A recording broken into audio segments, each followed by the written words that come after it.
BPSC aspirants channel में आपका स्वागत है। आज मैं मई 2026 से रिलेटेड जो भी इम्पोर्टेंट एमसीक्यू है मैं उसका डिस्कशन करने जा रहा हूं। और जनवरी से लेकर अप्रैल तक ऑलरेडी मैं वीडियो अपलोड कर चुका हूं। जो 40+ जो इम्पोर्टेंट एमसीक्यू मंथली वाइज में कवर करने का जो ये सीरीज़ स्टार्ट किया था, उसी के रेफरेंस में आज मेरा ये जनवरी, फरवरी, मार्च, अप्रैल के बाद ये 5वां मंथ है मई 2026।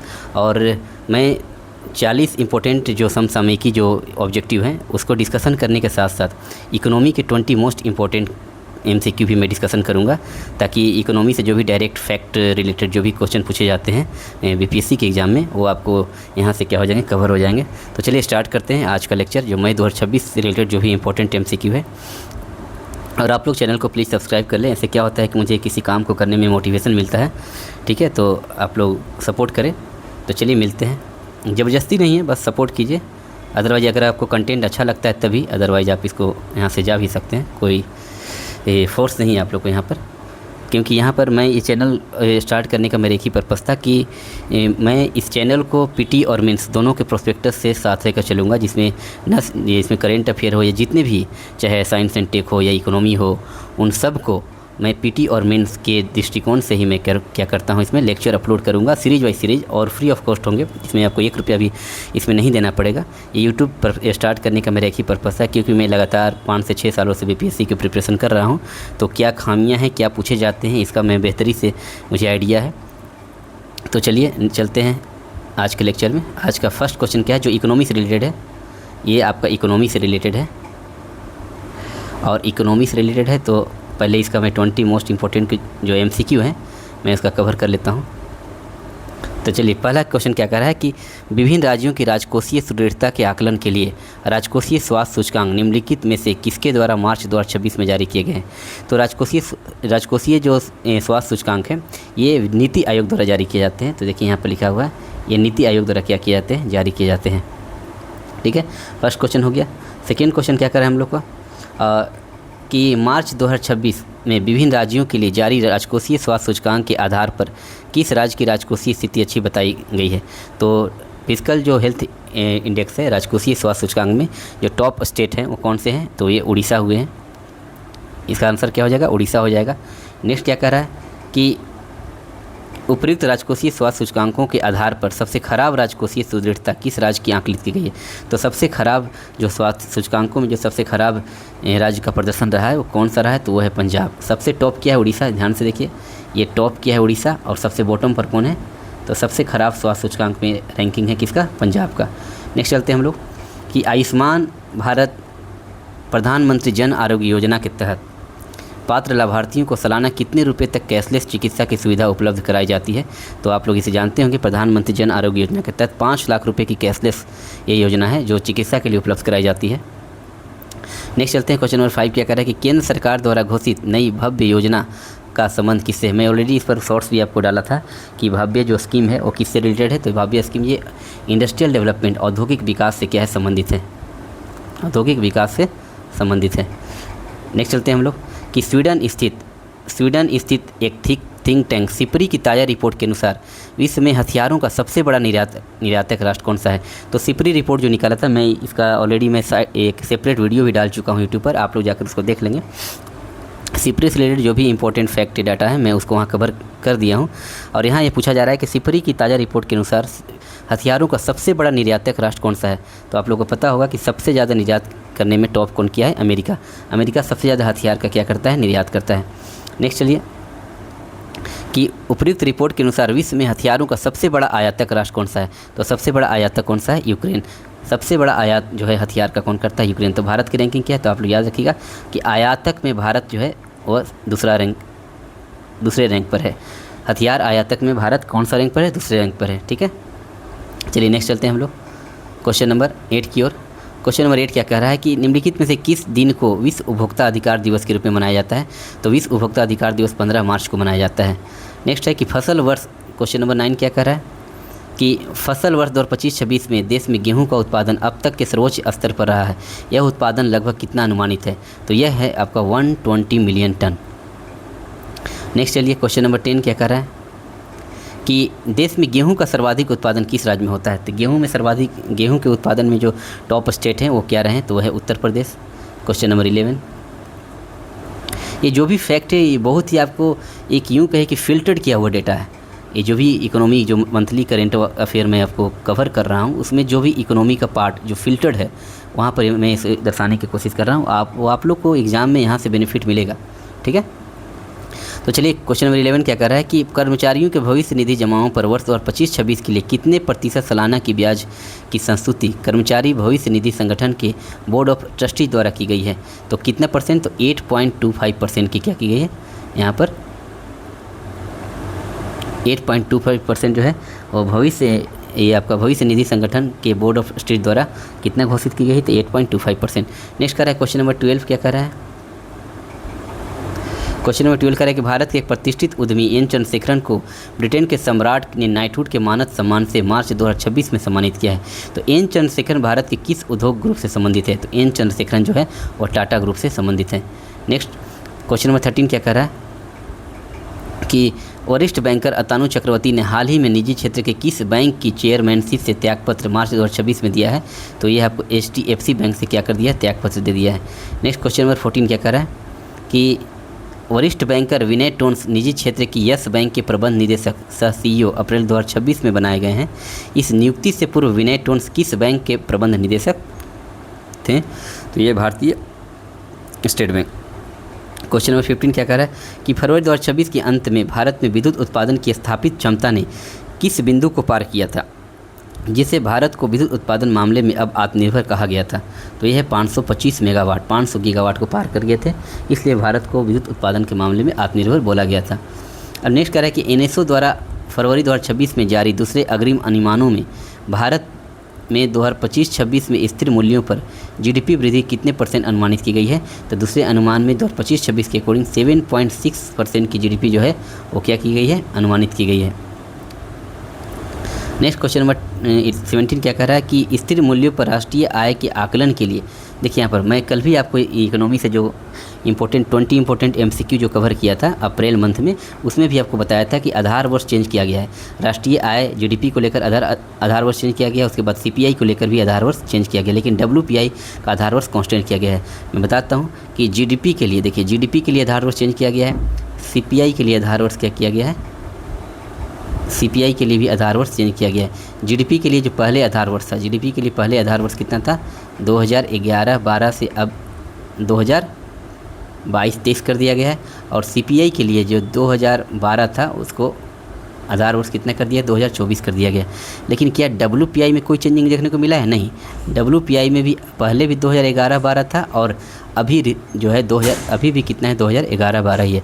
मतलब WPI होलसेल प्राइस इंडेक्स में आधार वर्ष को चेंज नहीं किया गया है। तो यहाँ पर देखिए क्या कह रहा है कि राष्ट्रीय आय के आकलन के लिए किस वर्ष को अब आधार वर्ष के रूप में स्वीकार किया गया, तो राष्ट्रीय आय के लिए कितना हो जाएगा, 2022-23। नया आधार वर्ष क्या हो गया, 2022-23। यही अगर कंज्यूमर प्राइस इंडेक्स रहता है CPI, तो उसके लिए आधार वर्ष कितना हो जाता है, 2024। मैं यहाँ आपको लिख दिया हूँ।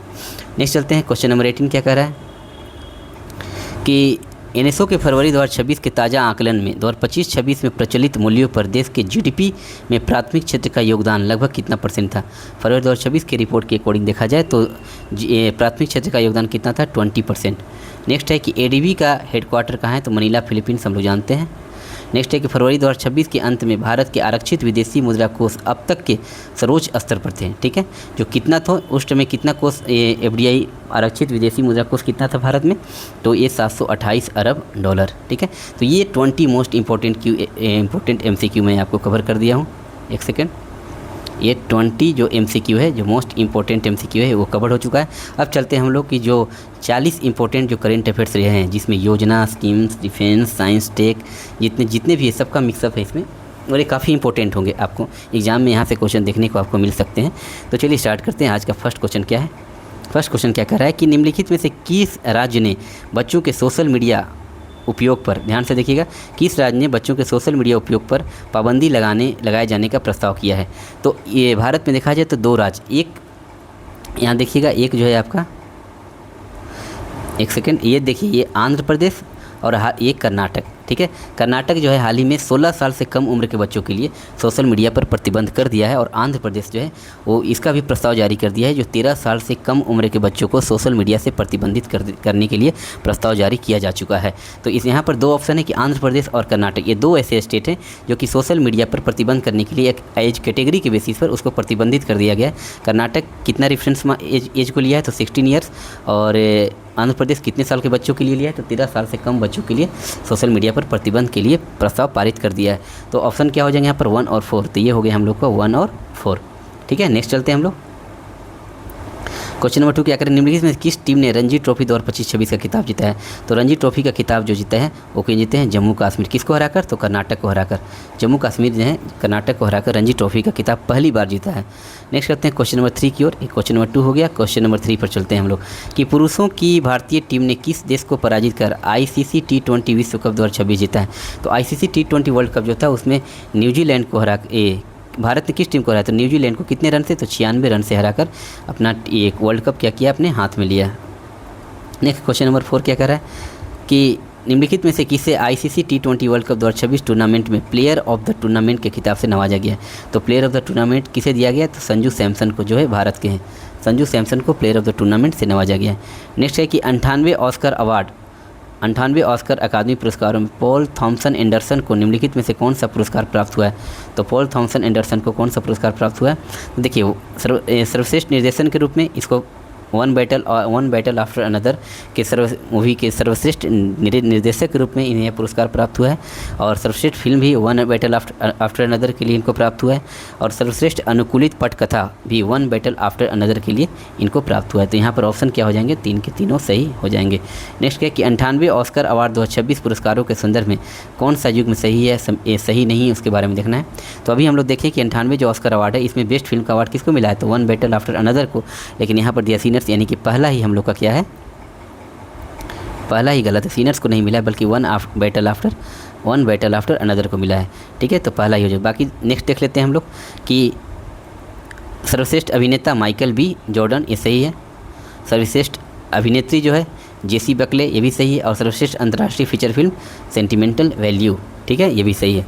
नेक्स्ट चलते हैं क्वेश्चन नंबर 7 की ओर। 7 क्या कहता है कि मध्य पूर्व में चल रहे इजराइल अमेरिका ईरान युद्ध से उत्पन्न ऊर्जा संकट के बीच निम्नलिखित में से किस देश की सरकार ने सप्ताह में केवल 4 दिन ही काम करने के आदेश जारी किए हैं। तो ये है हम लोग का, ये श्रीलंका जो है, जो सप्ताह में केवल 4 दिन, कौन कौन, तो ये ध्यान रखिएगा कि मंडे, उसके बाद ट्यूसडे और वेडनेसडे को क्या कर दिया गया, छुट्टी कर दिया गया है। उसके बाद थर्सडे और फ्राइडे, मतलब मंडे ट्यूसडे वेडनेसडे गैप है, थर्सडे फ्राइडे, सिर्फ 4 दिन, यही 4 सप्ताह के केवल 4 दिन ही काम करने के लिए आदेश जारी किया है, कौन, तो श्रीलंका। नेक्स्ट चलते हैं क्वेश्चन नंबर 8 की ओर। इसमें क्या कह रहा है कि भारतीय रिजर्व बैंक के संदर्भ में कौन सा कथन है, उस पर विचार करना है हम लोग को। तो फर्स्ट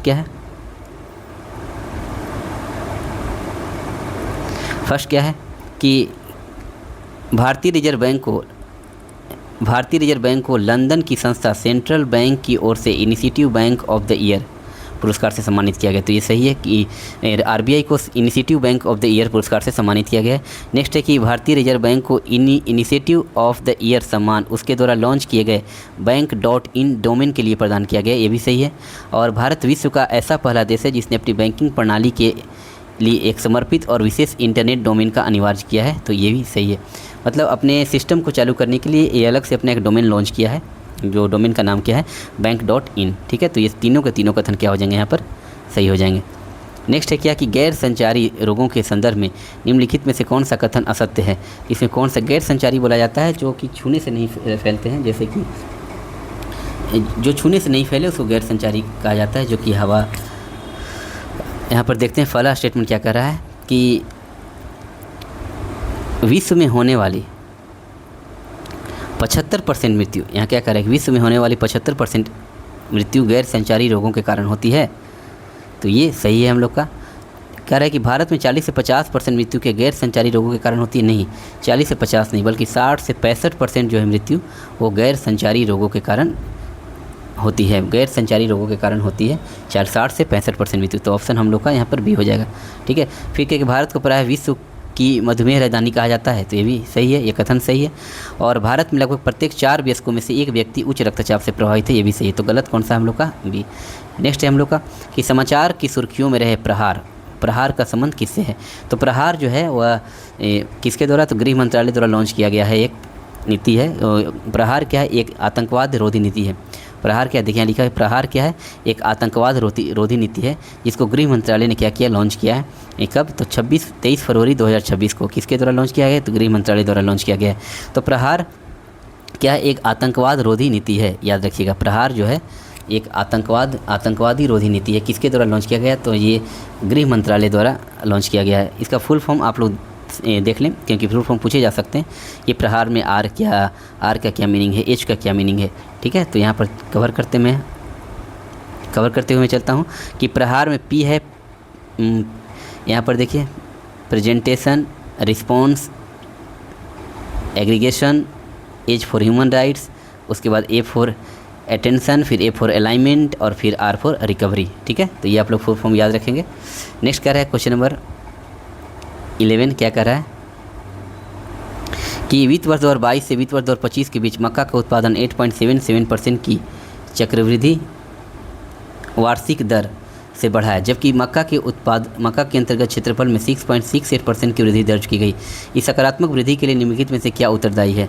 तो यहाँ पर जो मक्का उत्पादन को देखा गया है, तो इथेनॉल के उत्पादन हेतु, देखिए यहाँ पर बी क्या है? इथेनॉल के उत्पादन हेतु कच्चे माल के रूप में मक्का का बढ़ता उपयोग। इथेनॉल के उत्पादन हेतु कच्चा माल के रूप में मक्का का उपयोग किया जा रहा है, इसलिए मक्का का उत्पादन ज़्यादा देखने को, यूँ कहें कि भारत की जो पेट्रोल में ईंधन मिलाने की जो इथेनॉल मिलाने की जो पॉलिसी है, तो इथेनॉल बनाने के लिए मक्का का उपयोग किया जा रहा है, इसलिए मक्का का प्रोडक्शन हाल ही के दिनों में ज़्यादा बढ़ते हुए देखने को मिले हैं। नेक्स्ट है ये क्वेश्चन नंबर 12 क्या कह रहा है कि कार्बन सीमा समायोजन तंत्र के संदर्भ में कौन सा कथन सत्य है? तो फर्स्ट क्या कह रहा है कि यूरोपीय संघ द्वारा प्रस्तावित कार्बन सीमा समायोजन तंत्र जनवरी 2026 से प्रभावी हुआ है, बिल्कुल सही है। ये किसके द्वारा? तो यूरोपीय संघ द्वारा यह प्रस्तावित था, जो जनवरी 2026 में प्रभावी हुआ है। नेक्स्ट क्या कह रहा है कि इस तंत्र के अंतर्गत लौह एवं इस्पात तथा उर्वरकों जैसे अधिक कार्बन गहन उत्पादों के उत्पादन के दौरान उत्सर्जित ग्रीन हाउस गैसों के उत्सर्जन पर कार्बन शुल्क लागू होता है, ये भी सही है। और भारत से यूरोपीय संघ को निर्यात में लगभग 90% हिस्सा लौह एवं इस्पात का है, जो कार्बन सीमा समायोजन तंत्र के दायरे में आता है, ये भी सही है। यानी कि यहाँ ऑप्शन क्या हो जाएंगे? सभी 3 हो जाएंगे। बस इसमें एक की पॉइंट आप याद रखें कि कार्बन सीमा समायोजन तंत्र जो यूरोपीय संघ द्वारा प्रस्तावित है, जो कब? जनवरी 2026 में प्रभावी हो गया है। नेक्स्ट है कि निम्नलिखित में से किस पहल का संबंध स्वास्थ्य क्षेत्र से है? तो ये दोनों के दोनों पहल जो है, शाही पहल और AI बोध पहल, ये दोनों के दोनों क्या हैं? स्वास्थ्य क्षेत्र से संबंधित हैं। नेक्स्ट चलते हैं हम लोग क्वेश्चन नंबर 15 पर आते हैं। 14 उतना इंपॉर्टेंट नहीं था हम लोग के लिए, तो क्वेश्चन नंबर 15 पर चलते हैं कि सामाजिक न्याय, ध्यान से देखिएगा, सामाजिक विकास आयोग क्या है? सामाजिक विकास आयोग क्या है? तो इसका हो जाएगा कि संयुक्त राष्ट्र की आर्थिक सामाजिक परिषद की एक कार्यात्मक समिति। सामाजिक विकास आयोग क्या है? संयुक्त राष्ट्र की आर्थिक सामाजिक परिषद की एक कार्यात्मक समिति, ठीक है। नेक्स्ट हम लोग का कि भी हाल ही में किस राज्यसभा सदस्य द्वारा राज्यसभा में निजी विधेयक यानी प्राइवेट मेंबर बिल प्रस्तुत किया गया है? अभी हाल ही में जो राज्यसभा में प्राइवेट मेंबर बिल प्रस्तुत किया गया है, वो किसके द्वारा प्रस्तुत किया गया है? तो ये दोनों के दोनों नाम आप याद रखेंगे कि धनंजय भीमराव महादिक जो भाजपा के हैं और श्रीमती रेणुका चौधरी कांग्रेस के, इन दोनों के द्वारा क्या किया गया है? एक निजी विधेयक प्राइवेट मेंबर बिल प्रस्तुत किया गया है, ठीक है। तो ये दोनों के दोनों कथन सही हो जाएंगे। नेक्स्ट कह रहा है कि किस संसद द्वारा लोकसभा में निजी विधेयक पेश किया गया है? ये आपका राज्यसभा में था, ध्यान से देखिएगा कि ये है राज्यसभा में कौन पेश किया? तो राज्यसभा में ये दोनों धनंजय भीमराव और श्रीमती रेणुका चौधरी, ये दोनों। लेकिन अगर लोकसभा की बात करेंगे, लोकसभा में मनी बिल कौन प्रस्तुत किए हैं? तो ये लोकसभा में शशि थरूर जो कांग्रेस के हैं, कृष्ण प्रसाद तेन्नती तेलुगु देशम पार्टी के हैं, राजीव प्रताप रूडी भाजपा के हैं और सुप्रिया सुले जो है NCP के हैं। तो ये चारों के चारों जो हैं लोकसभा में प्राइवेट मनी बिल को पेश करने के लिए जिम्मेवार हैं। नेक्स्ट है कि प्रशिक्षुत पारितंत्र का पुनरुद्धार, अंतर्दृष्टि, चुनौतियां, सिफारिशें एवं सर्वोत्तम प्रथाएं रिपोर्ट निम्नलिखित में से किस निकाय द्वारा जारी की गई है? तो ये जो है नीति आयोग द्वारा जारी की गई है। क्वेश्चन नंबर 19 की ओर चलते हैं हम लोग। क्वेश्चन नंबर 19 की ओर क्या है कि women business and law 2026 report किस निकाय द्वारा जारी की गई है? तो women business and law 2026 report ये विश्व बैंक द्वारा क्या किए गए हैं? जारी किए गए हैं। आप लोग इसे याद रखें। नेक्स्ट चलते हैं क्वेश्चन नंबर 20 की ओर। निम्नलिखित में से कौन सा युग्म सही सुमेलित नहीं है? तो पहला क्या कह रहा है कि पीएम राहत सड़क दुर्घटना पीड़ित सहायता के लिए सही है। संकल्प आजीविका संवर्धन एवं कौशल विकास के लिए भी सही है। पीएम पोषण तपेदिक रोग नहीं, पीएम पोषण तपेदिक रोग के लिए नहीं है। नेक्स्ट चलते हैं प्रसाद क्या है? पर्यटन स्थलों के विकास के लिए भी सही है। तो मतलब इसमें से जो गलत है, इसमें से गलत क्या है? सी।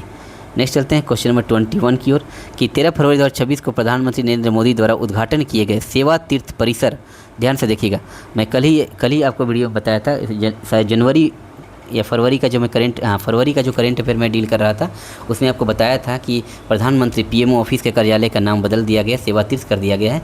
और उसके बाद जो सेवा तीर्थ के 3 फोरम एग्जिस्ट किए थे, सेवा तीर्थ 1, सेवा तीर्थ 2 और सेवा तीर्थ 3, ये ऑलरेडी आपको बताया जा चुका है।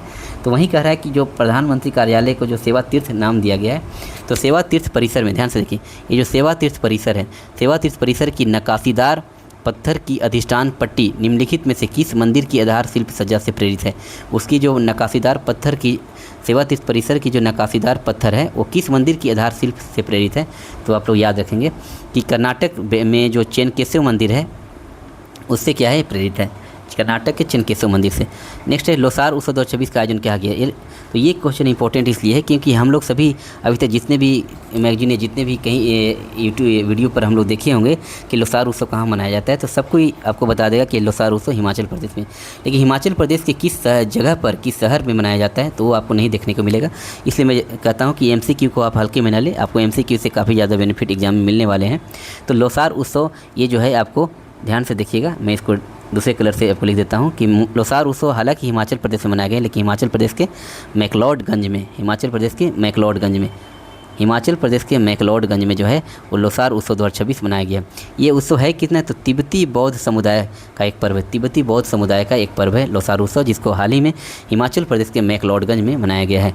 क्वेश्चन नंबर 23 क्या कहता है कि निम्नलिखित में कौन सा युग में सम्मिलित है? पहला करें हरेथ पोस्तो, क्या कश्मीरी पंडितों की आस्था और परंपरा का उत्सव है? बिल्कुल सही है। ये जो हरेथ पोस्तो है यह कश्मीरी पंडितों की आस्था का पर्व है। और थाईपुसम थाईलैंड नहीं हुआ कि थाईपुसम तमिलनाडु में मनाया जाता है। तो यहाँ पर ये क्या हो गया कि ऑप्शन 1 सही होगा सिर्फ। नेक्स्ट है समाचार की सुर्खियों में रही तुलबुल नौवहन बैराज परियोजना किस राज्य के शासित प्रदेश क्षेत्र में स्थित है? तो तुलबुल आप लोग जानते हैं कि ये जम्मू कश्मीर में स्थित है। नेक्स्ट चलते हैं कि फरवरी 2026 में प्रारंभ की गई सावलकोट परियोजना किस नदी पर स्थित है? तो सावलकोट परियोजना जो है चिनाब नदी पर स्थित है। नेक्स्ट है कि निम्नलिखित में से कौन सा देश पैक्स सिलिका पहल का सदस्य नहीं है? तो ये न्यूज़ चर्चा में इसलिए रहे हैं क्योंकि हाल ही में भारत जो है पैक्स सिलिका में शामिल हो गया है। पैक्स सिलिका एक्चुअली में ये USA का पहल है और भारत जो है 20 फरवरी 2026 को इसमें शामिल हो गया है। अच्छा, पैक्स सिलिका क्या है इसके बारे में थोड़ा जान लेते हैं कि पैक्स सिलिका जो है वो दिसंबर 2025 में गठित हुआ था। यह USA की पहल है। इसमें कौन कौन से देश शामिल थे? तो USA, UK, Japan, South Korea, Singapore, Netherlands, Israel, Australia, Qatar और UAE। तो इसमें कह रहा है कि कौन सा सदस्य देश नहीं। तो आप लोग ध्यान से देखें, भारत तो हाल ही में शामिल हुआ है फरवरी 2026 में, तो भारत तो है ही। क्या पाकिस्तान यहाँ है? देखिए USA है, UK है, जापान है, साउथ कोरिया है, सिंगापुर है, इजराइल है, ऑस्ट्रेलिया है, कतर है और UAE है। ठीक है, और ये आपका नीदरलैंड है। तो पाकिस्तान नहीं, तो यहाँ पर क्या हो जाएगा? पाकिस्तान इस पैक्स सिलिका का सदस्य नहीं है, बाकी सारे सदस्य हैं। ठीक है, ये काफ़ी चर्चा में रहे, तो यहाँ से क्वेश्चन पूछे जा सकते हैं। नेक्स्ट चलते हैं हम लोग कि प्रोजेक्ट वॉल्ट, ये भी इंपॉर्टेंट है। प्रोजेक्ट वॉल्ट से क्या है कि प्रोजेक्ट वॉल्ट है क्या, कौन सा कथन सही नहीं? तो पहला क्या करें, 12 अरब डॉलर की सार्वजनिक निजी भागीदारी वाली परियोजना है। 12 अरब डॉलर की सार्वजनिक निजी भागीदारी वाली परियोजना है, बिल्कुल सही है। इसकी घोषणा अमेरिकी राष्ट्रपति ने डोनाल्ड ट्रंप द्वारा महत्वपूर्ण खनिजों एवं दुर्लभ मृदा तत्वों के राष्ट्रीय भंडारण से संबंधित है। ये बिल्कुल सही है। ये जो महत्वपूर्ण खनिज और जो दुर्लभ मृदा तत्व है उनके राष्ट्रीय भंडारण से संबंधित है। इस परियोजना अंतर्गत रक्षा प्रणालियों, विद्युत वाहनों, बैटरियों, सेमीकंडक्टरों आदि में प्रयुक्त होने वाले कोबाल्ट, गैलियम जैसे खनिजों का संग्रहण किया जाना है। तो ये भी सही है। नेक्स्ट करें कि यूनाइटेड किंगडम, फ्रांस तथा जर्मनी इस परियोजना से जुड़े हैं। ये आप लोग का क्या हो जाएगा? गलत है। कह रहा है कि प्रोजेक्ट वॉल्ट में कौन सा कथन सही नहीं है? तो यहाँ पर देखिए यूनाइटेड किंगडम, फ्रांस और जर्मनी इस परियोजना से जुड़े हैं। ये पूरी तरह क्या है? हम लोग का गलत है। नेक्स्ट है कि आर्कटिक सेंट्री, ये भी काफ़ी चर्चा में रहे हैं। आर्कटिक सेंट्री आप लोग ध्यान में रखें। आर्कटिक सेंट्री क्या है? जैसा कि आर्कटिक आप देखिएगा कि ये नॉर्थ साइड मतलब नॉर्थ पोल की ओर है। तो नॉर्थ पोल की ओर जो मतलब आर्कटिक के उच्च उत्तरी क्षेत्र में आर्कटिक सेंट्रिक जो मिशन है इसका क्या लक्ष्य है? इसका लक्ष्य है कि जो आर्कटिक हो या उत्तर के जो क्षेत्र हों, हाई लेवल पर जो उच्च उत्तरी क्षेत्र हों, यहाँ देखिए लिखा हुआ है कि आर्कटिक या उच्च उत्तरी क्षेत्र में वायुसेना, नौसेना और थल सेना की तैनाती को और अधिक क्या करना, सम्मिलित करना, माने और अधिक उसको क्या करना, बढ़ावा देना उसकी तैनाती को। इसके लिए आर्कटिक सेंट्री मिशन लागू किया गया। तो इसके बारे में जो कथन दिए गए हैं उसका चर्चा कर लेते हैं हम लोग कि क्या आर्कटिक सेंट्री संयुक्त राज्य अमेरिका द्वारा प्रारंभ किया गया है? नहीं, ये नाटो द्वारा क्या किया गया है, प्रारंभ किया गया है। नाटो का एक महत्वाकांक्षी मिशन है।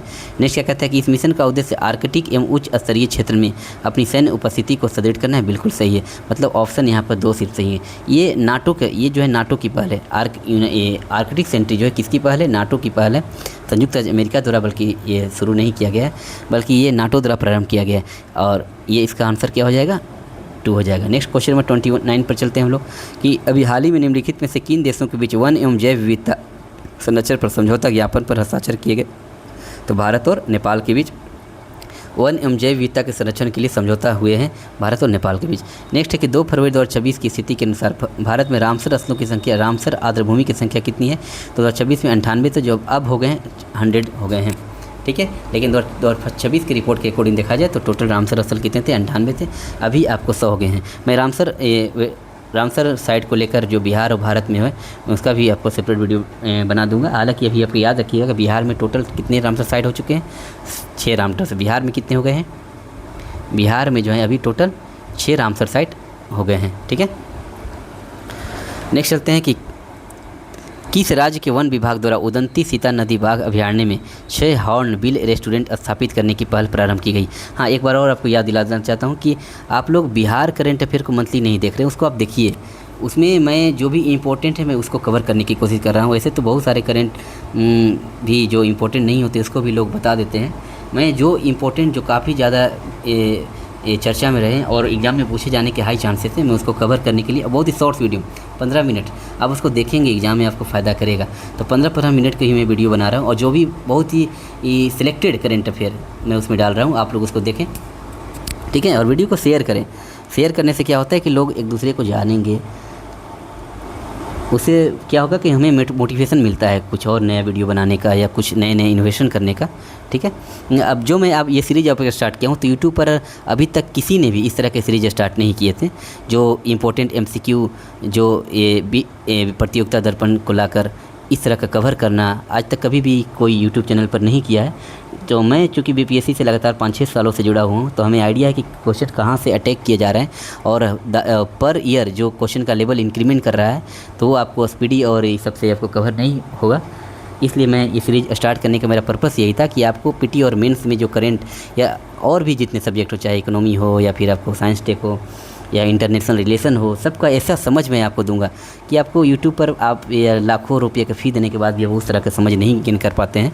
तो मैं सीरीज़ स्टार्ट किया हूँ। बस 26 जुलाई को जैसे ही PT का एग्ज़ाम कंप्लीट होगा मैं मेंस के लिए लगातार वीडियोस पर सीरीज वाइज पूरा कोर्स कंप्लीट कराऊंगा फ्री ऑफ कॉस्ट, ठीक है। तो चलिए चलते हैं हम लोग 31 क्वेश्चन नंबर क्या कर रहा है कि वन विभाग द्वारा उदंती सीता नदी बाघ अभयारण्य में 6 हॉर्न बिल रेस्टोरेंट्स स्थापित करने की पहल प्रारंभ की गई। तो कहाँ? तो ये छत्तीसगढ़ में। नेक्स्ट है कि बायो वॉरियर कहा गया है, किसको कहा गया है बायो वॉरियर? तो एक है, ये एग्ज़ाम में हालांकि नहीं पूछे जाएंगे, इस तरह का क्वेश्चन पूछने का ट्रेंड नहीं है, फिर भी मैं बता देता हूँ कि नमाली कास्टिस, सोलेनो टोगाथा और एक नेरिस रिता, ये दोनों को क्या किया बायो वॉरियर के रूप में? बायो वॉरियर क्यों कहा गया कि किसी भी परिस्थिति में जो है, किसी भी परिस्थिति में, जैसे कि कोई भी परिस्थिति हो, हर विषैला से विषैला भी अगर मान लिया कि ज़मीन हो वहाँ पर उपज जाते हैं, इसलिए इनको बायो वॉरियर कहा जाता है कि जो प्रकृति से लड़कर भी क्या करते हैं, ये जीवित रहने का प्रयास करते हैं। कुछ भी हो जाए ये इनके प्रकृति पर कोई प्रभाव नहीं पड़ता है, इनके प्रदूषण पर कोई प्रभाव नहीं पड़ता है इन पर। नेक्स्ट है कि चींटियों की किस प्रजाति को आर्मी आंट्स भी कहा जाता है? आर्मी आंट्स किन चींटियों को कहा जाता है? तो देखिए एनिक्टेस चिंतुरेंसिस और एनिक्टेस लंका मलोन्सिस, इन दोनों को आर्मी आंट्स कहा जाता है। नेक्स्ट है कि भारत में 9 विकसित TD वैक्सीन निम्नलिखित में से किस रोग की रोकथाम के लिए कारगर है? तो टिटनेस और डिप्थीरिया। TD का फुल फॉर्म ही देखिएगा, T फॉर टिटनेस और D फॉर डिप्थीरिया, यानी कि 1 और 2 दोनों सही हैं।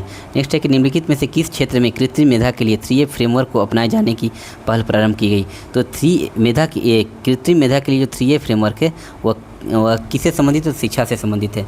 तो ये जो 3A पहल है, 3A का फुल फॉर्म क्या होता है? एडोप्शन, एब्जॉर्प्शन और एप्लीकेशन। 3A का फुल फॉर्म क्या होता है? एडोप्शन, एब्जॉर्प्शन और एप्लीकेशन। तो ये शैक्षणिक संस्थाओं में रटने वाली जो पत्ती है उसकी जगह जो है कृत्रिम मेधा के अनुकूल शिक्षा पत्ती दी जाने के लिए क्या इसमें बात कही गई।